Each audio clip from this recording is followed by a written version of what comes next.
বন্ধুরা, আজ আমি আপনাদের এমন এক দিনের কথা বলবো যা 2024 সালের 2 জুলাই বাংলাদেশের ইতিহাসে চিরস্মরণীয় হয়ে থাকবে। আপনি কি জানেন হাজার হাজার তরুণ তরুণী কি কারণে রাস্তায় নামলো? কেন তাদের স্বপ্নগুলো আজ আর ছিনিয়ে নেওয়া যাবে না? চেয়েছিলাম অধিকার হয়ে গেলাম রাজাকার, চেয়েছিলাম অধিকার হয়ে গেলাম রাজাকার, তুমি নয় আমি নয় রাজাকার রাজাকার।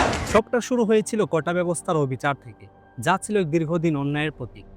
হাজারো মেধাবী ছাত্রছাত্রীদের সুযোগ তারা যেভাবে সীমিত করেছিল, সেটা মেনে নেওয়া আর সম্ভব ছিল না। 2 জুলাই সে ক্ষুব্ধ তরুণ সমাজ একত্রিত হলো।